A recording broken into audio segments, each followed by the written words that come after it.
Hello students, welcome again. Students, in today's lecture, we want to understand this poem Go and Catch a Falling Star, which is entitled as Song by John Donne. First of all, let me tell you who this John Donne is.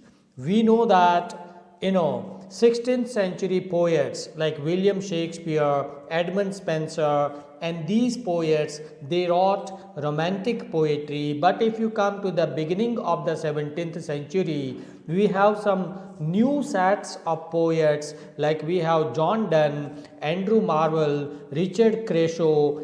They have started writing a new kind of poetry which is known as metaphysical poetry, and this metaphysical poetry was a reaction against the romantic poetry of the 16th century. And John Donne was born in 1572, died in 1631. He was the father, he was the founder, the pioneer of this new type of poetry called metaphysical poetry in English literature. So John Donne was a very important poet in the beginning of the 17th century.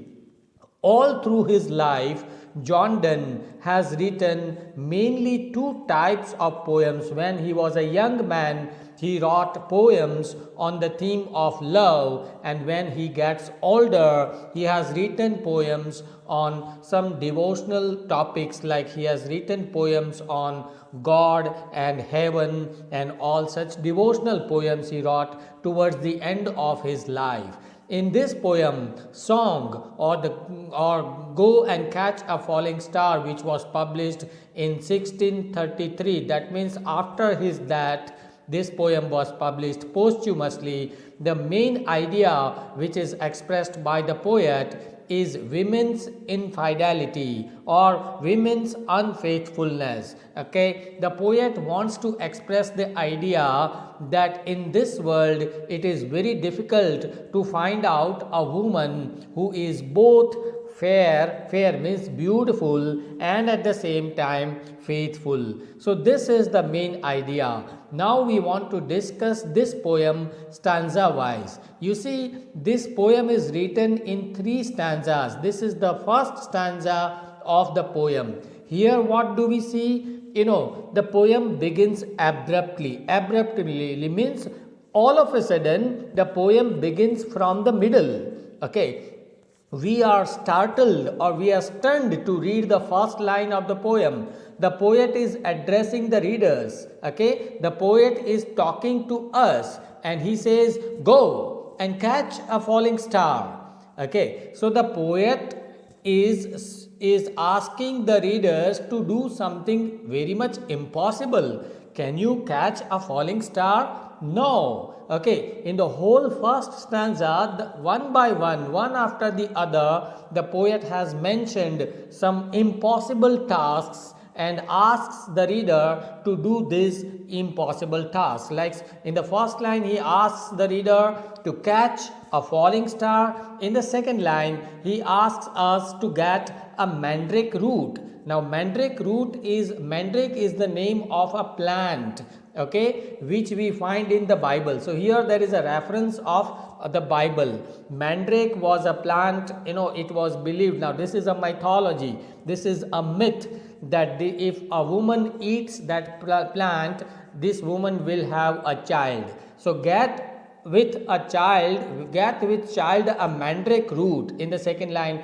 This is again impossible because this is a mythical story. There is no mandrake root available. Okay, tell me where all past years are. In the third line, the poet says that tell me where the past time has gone by. Can we tell these things? No, this is impossible. Or tell me who cleft the devil's foot. Devil's foot. Now this is again a biblical reference. In Bible there is a reference of a devil. Devil means a monster, okay, who has the strange foot which was cut or which was divided into two parts. Now this is again a mythical story. We can never know who cut the foot of this devil into two parts.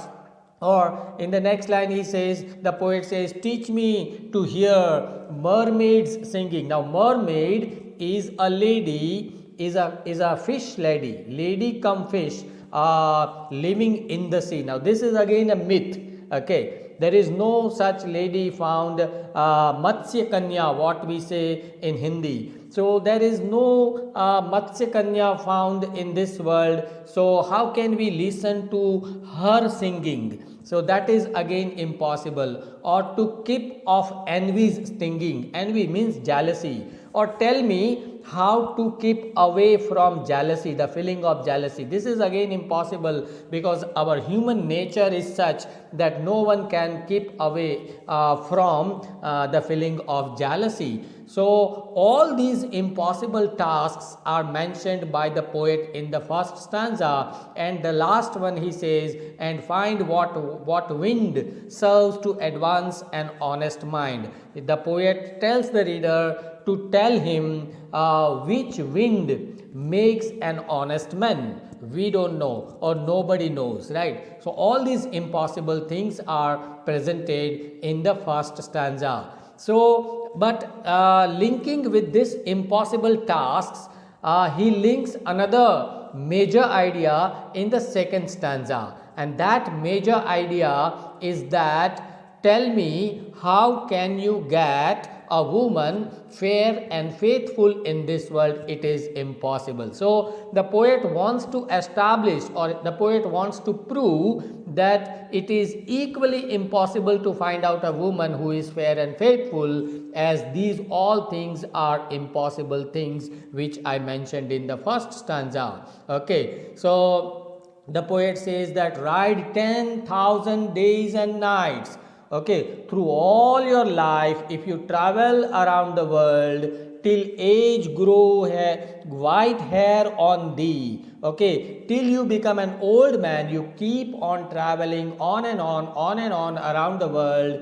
and when you return, when thou returnest, will tell me all strange wonders that befell thee. When you return from your journey, you will tell me about all good and bad strange experiences, and swear, आप कसम खा के आप बोलोगे, that nowhere lives a woman true and fair. So nowhere in this world you will swear that nowhere in this world you found a woman who is true. True means faithful, and fair means beautiful. So this is how the poet wants to establish his idea in the second stanza. In the third stanza again he continues by saying that if at all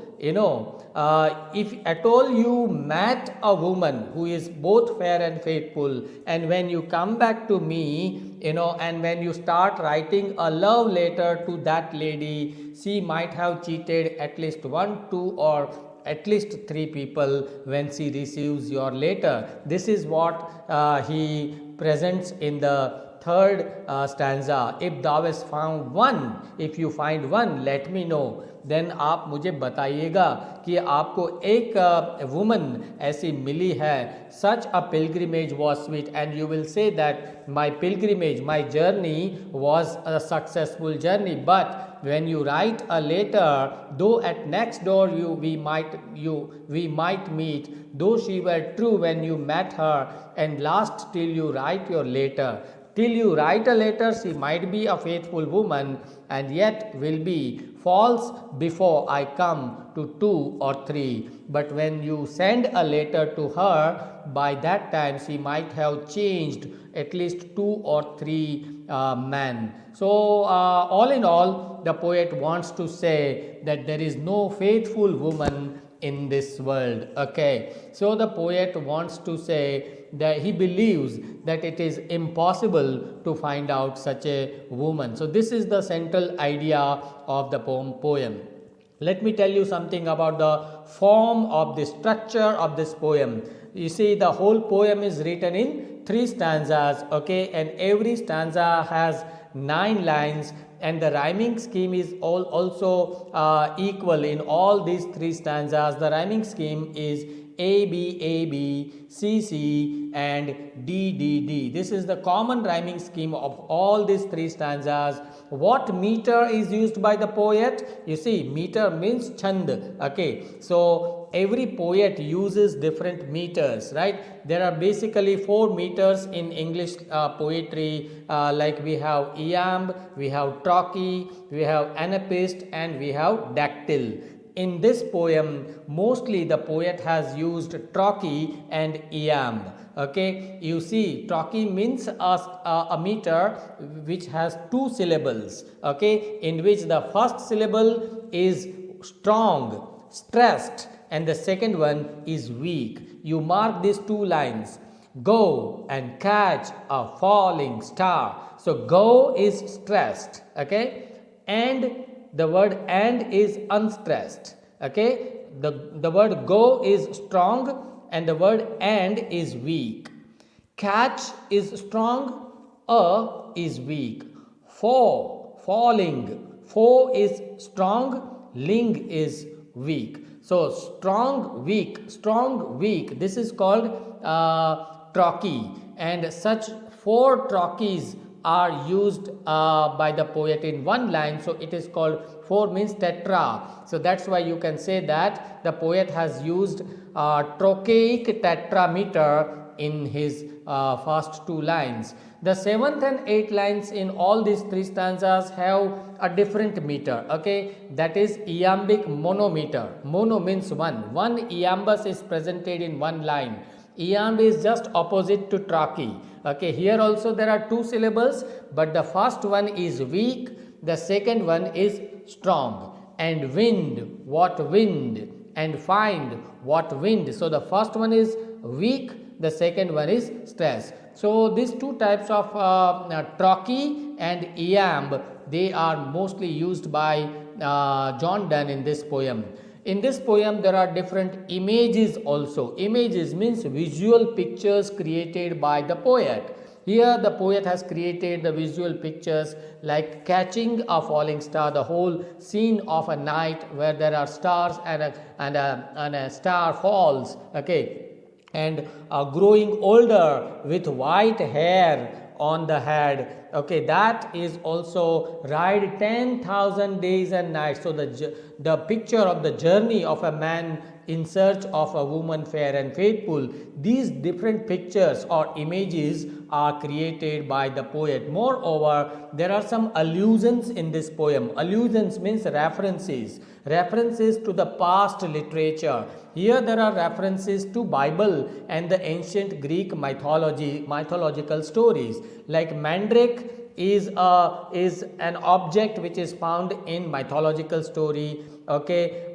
then devil's foot is a reference of the Bible. Okay, so there are references to the Bible. Now you see, in metaphysical poetry, most of the poets had the habit of giving references to the ancient past scriptures or literature, and John Donne was a metaphysical poet, and that's why we find such allusions or references to the past literature. So I hope the idea is clear to you. If you still have some doubts or questions on this poem, do write to me in the comment section of this channel, and please do share this video among all your friends and classmates. Thank you for watching. Thank you.